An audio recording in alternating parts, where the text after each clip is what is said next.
رسول اللہ صلی اللہ علیہ وسلم نے فرمایا، اسلام کی بنیاد 5 چیزوں پر قائم کی گئی ہے۔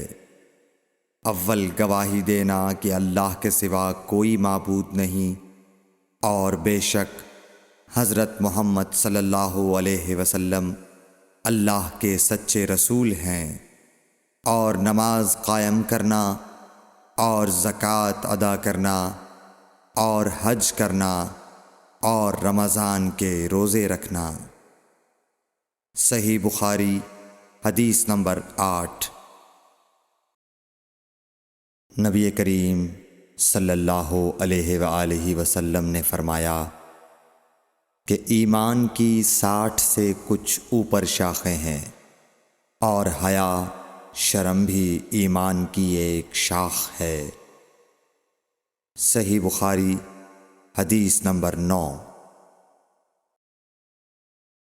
حضرت محمد مصطفیٰ صلی اللہ علیہ وآلہ وسلم نے فرمایا، مسلمان وہ ہے جس کی زبان اور ہاتھ سے مسلمان بچے رہیں، اور مہاجر وہ ہے جو ان کاموں کو چھوڑ دے جن سے اللہ نے منع فرمایا۔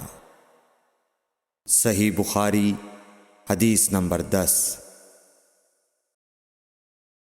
لوگوں نے پوچھا، یا رسول اللہ، کون سا اسلام افضل ہے؟ تو نبی صلی اللہ علیہ وسلم نے فرمایا، وہ جس کے ماننے والے مسلمانوں کی زبان اور ہاتھ سے سارے مسلمان سلامتی میں رہیں۔ صحیح بخاری حدیث نمبر 11۔ ایک دن ایک آدمی نے حضرت صلی اللہ علیہ وسلم سے پوچھا کہ کون سا اسلام بہتر ہے؟ فرمایا، یہ کہ تم کھانا کھلاؤ اور جس کو پہچانو اس کو بھی اور جس کو نہ پہچانو اس کو بھی، الغرض سب کو سلام کرو۔ صحیح بخاری حدیث نمبر 12۔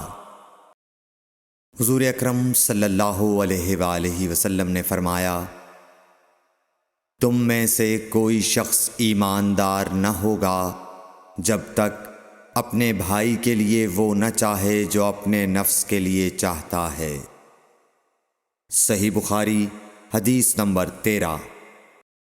رسول کریم صلی اللہ علیہ وسلم نے فرمایا، قسم ہے اس ذات کی جس کے ہاتھ میں میری جان ہے، تم میں سے کوئی بھی ایماندار نہ ہوگا جب تک میں اس کے والد اور اولاد سے بھی زیادہ اس کا محبوب نہ بن جاؤں۔ صحیح بخاری حدیث نمبر 14۔ حضرت صلی اللہ علیہ وسلم نے فرمایا، تم میں سے کوئی شخص ایماندار نہ ہوگا جب تک اس کے والد اور اس کی اولاد اور تمام لوگوں سے زیادہ اس کے دل میں میری محبت نہ ہو جائے۔ صحیح بخاری حدیث نمبر 15۔ نبی کریم صلی اللہ علیہ وآلہ وسلم نے فرمایا، 3 خصلتیں ایسی ہیں کہ جس میں یہ پیدا ہو جائیں اس نے ایمان کی مٹھاس کو پا لیا۔ اول یہ کہ اللہ اور اس کا رسول اس کے نزدیک سب سے زیادہ محبوب بن جائیں۔ دوسرے یہ کہ وہ کسی انسان سے محض اللہ کی رضا کے لیے محبت رکھے۔ تیسرے یہ کہ وہ کفر میں واپس لوٹنے کو ایسا برا جانے جیسا کہ آگ میں ڈالے جانے کو برا جانتا ہے۔ صحیح بخاری حدیث نمبر 16۔ حضور اکرم صلی اللہ علیہ وآلہ وسلم نے فرمایا، انصار سے محبت رکھنا ایمان کی نشانی ہے، اور انصار سے کینہ رکھنا نفاق کی نشانی ہے۔ صحیح بخاری حدیث نمبر 17۔ رسول اللہ صلی اللہ علیہ وسلم نے اس وقت جب آپ کے گرد صحابہ کی ایک جماعت بیٹھی ہوئی تھی فرمایا کہ مجھ سے بیعت کرو اس بات پر کہ اللہ کے ساتھ کسی کو شریک نہ کرو گے، چوری نہ کرو گے، زنا نہ کرو گے، اپنی اولاد کو قتل نہ کرو گے اور نہ آمدن کسی پر کوئی ناحق بہتان باندھو گے اور کسی بھی اچھی بات میں اللہ کی نافرمانی نہ کرو گے۔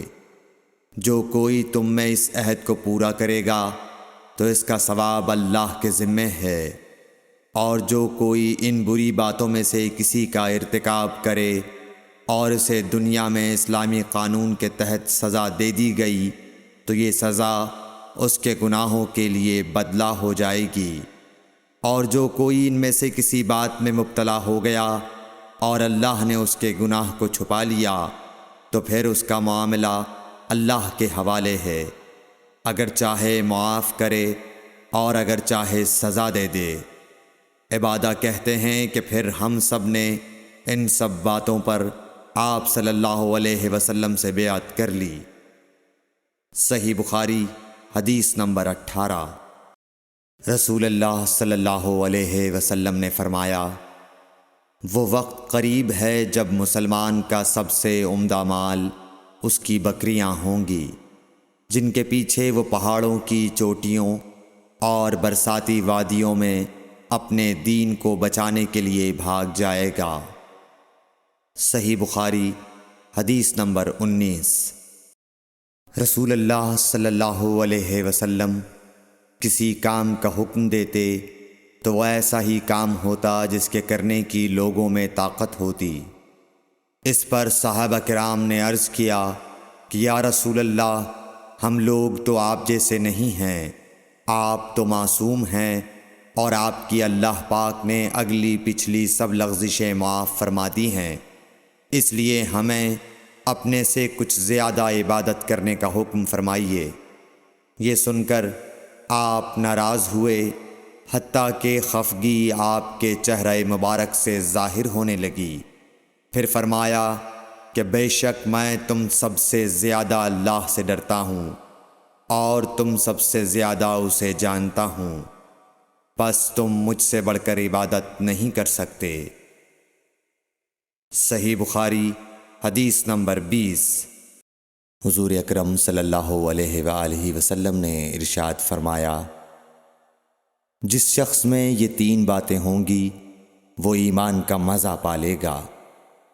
ایک یہ کہ وہ شخص جسے اللہ اور اس کا رسول ان کے ماں سوا سے زیادہ عزیز ہوں، اور دوسرے یہ کہ جو کسی بندے سے محض اللہ ہی کے لیے محبت کرے، اور تیسری بات یہ کہ جسے اللہ نے کفر سے نجات دی ہو پھر دوبارہ کفر اختیار کرنے کو وہ ایسا برا سمجھے جیسا آگ میں گر جانے کو برا جانتا ہے۔ صحیح بخاری حدیث نمبر 21۔ حضرت محمد مصطفیٰ صلی اللہ علیہ وآلہ وسلم نے فرمایا، جب جنتی جنت میں اور دوزخی دوزخ میں داخل ہو جائیں گے، اللہ پاک فرمائے گا جس کے دل میں رائی کے دانے کے برابر بھی ایمان ہو اس کو بھی دوزخ سے نکال لو۔ تب ایسے لوگ دوزخ سے نکال لیے جائیں گے اور وہ جل کر کوئلے کی طرح سیاہ ہو چکے ہوں گے، پھر زندگی کی نہر میں یا بارش کے پانی میں ڈالے جائیں گے۔ اس وقت وہ دانے کی طرح اگائیں گے جس طرح ندی کے کنارے دانے اگاتے ہیں۔ کیا تم نے نہیں دیکھا کہ دانہ زردی مائل پیچ در پیچ نکلتا ہے؟ صحیح بخاری حدیث نمبر 22۔ حضور اکرم صلی اللہ علیہ وآلہ وسلم نے فرمایا، میں ایک وقت سو رہا تھا، میں نے خواب میں دیکھا کہ لوگ میرے سامنے پیش کیے جا رہے ہیں اور وہ کرتے پہنے ہوئے ہیں، کسی کا کرتا سینے تک ہے اور کسی کا اس سے نیچا ہے۔ پھر میرے سامنے عمر بن خطاب لائے گئے، ان کے بدن پر جو کرتا تھا اسے وہ گھسیٹ رہے تھے، یعنی ان کا کرتا زمین تک نیچا تھا۔ صحابہ رضی اللہ تعالی عنہ نے پوچھا کہ یا رسول اللہ اس کی کیا تعبیر ہے؟ آپ نے فرمایا کہ اس سے دین مراد ہے۔ صحیح بخاری حدیث نمبر 23۔ ایک مرتبہ رسول کریم صلی اللہ علیہ وسلم ایک انصاری شخص کے پاس سے گزرے۔ اس حال میں کہ وہ اپنے ایک بھائی سے کہہ رہے تھے کہ تم اتنی شرم کیوں کرتے ہو؟ آپ نے اس انصاری سے فرمایا کہ اس کو اس کے حال پر رہنے دو، کیونکہ حیا بھی ایمان ہی کا ایک حصہ ہے۔ صحیح بخاری حدیث نمبر 24۔ رسول اللہ صلی اللہ علیہ وسلم نے فرمایا، مجھے اللہ کی طرف سے حکم دیا گیا ہے کہ لوگوں سے جنگ کروں اس وقت تک کہ وہ اس بات کا اقرار کر لیں کہ اللہ کے سوا کوئی معبود نہیں ہے، اور یہ کہ محمد صلی اللہ علیہ وسلم اللہ کے سچے رسول ہیں، اور نماز ادا کرنے لگیں اور زکوٰۃ دیں۔ جس وقت وہ یہ کرنے لگیں گے تو مجھ سے اپنے جان و مال کو محفوظ کر لیں گے، سوائے اسلام کے حق کے۔ رہا ان کے دل کا حال تو ان کا حساب اللہ کے ذمے ہے۔ صحیح بخاری حدیث نمبر 25۔ رسول اللہ صلی اللہ علیہ وسلم سے دریافت کیا گیا کہ کون سا عمل سب سے افضل ہے؟ فرمایا، اللہ اور اس کے رسول پر ایمان لانا۔ کہا گیا، اس کے بعد کون سا؟ آپ نے فرمایا کہ اللہ کی راہ میں جہاد کرنا۔ کہا گیا، پھر کیا ہے؟ آپ نے فرمایا، حج مبرور۔ صحیح بخاری حدیث نمبر 26۔ رسول اللہ صلی اللہ علیہ وسلم نے چند لوگوں کو کچھ عطیہ دیا، اور سعد وہاں موجود تھے۔ وہ کہتے ہیں کہ رسول اللہ صلی اللہ علیہ وسلم نے ان میں سے ایک شخص کو کچھ نہ دیا، حالانکہ وہ ان میں مجھے سب سے زیادہ پسند تھا۔ میں نے کہا، حضور، آپ نے فلاں کو کچھ نہ دیا، میں اسے مومن گمان کرتا ہوں۔ آپ نے فرمایا، مومن یا مسلمان؟ میں تھوڑی دیر چپ رہ کر پھر پہلی بات دہرانے لگا۔ حضور صلی اللہ علیہ وسلم نے بھی دوبارہ وہی جواب دیا۔ پھر آپ نے فرمایا کہ اے سعد، باوجود یہ کہ ایک شخص مجھے زیادہ عزیز ہے، پھر بھی میں اسے نظر انداز کر کے کسی اور دوسرے کو اس خوف کی وجہ سے یہ مال دیتا ہوں کہ وہ اپنی کمزوری کی وجہ سے اسلام سے پھر جائے اور اللہ اسے آگ میں اوندھا ڈال دے۔ صحیح بخاری حدیث نمبر 27۔ ایک آدمی نے رسول اللہ صلی اللہ علیہ وسلم سے پوچھا، کون سا اسلام بہتر ہے؟ آپ صلی اللہ علیہ وسلم نے فرمایا کہ تو کھانا کھلائے اور ہر شخص کو سلام کرے، خواہ اس کو تو جانتا ہو یا نہ جانتا ہو۔ صحیح بخاری حدیث نمبر 28۔ حضرت صلی اللہ علیہ وسلم نے فرمایا، مجھے دوزخ دکھلائی گئی تو اس میں زیادہ تر عورتیں تھیں جو کفر کرتی ہیں۔ کہا گیا، حضور، کیا وہ اللہ کے ساتھ کفر کرتی ہیں؟ آپ صلی اللہ علیہ وسلم نے فرمایا کہ خاوند کی ناشکری کرتی ہیں اور احسان کی ناشکری کرتی ہیں۔ اگر تم عمر بھر ان میں سے کسی کے ساتھ احسان کرتے رہو، پھر تمہاری طرف سے کبھی کوئی ان کے خیال میں ناگواری کی بات ہو جائے تو فوراً کہہ اٹھے گی کہ میں نے کبھی بھی تجھ سے کوئی بھلائی نہیں دیکھی۔ صحیح بخاری حدیث نمبر 29۔ حضرت صلی اللہ علیہ وآلہ وسلم فرماتے تھے، جب دو مسلمان اپنی اپنی تلواریں لے کر بھڑ جائیں تو قاتل اور مقتول دونوں دوزخی ہیں۔ عرض کیا گیا، یا رسول اللہ، قاتل تو خیر ضرور دوزخی ہونا چاہیے، مقتول کیوں؟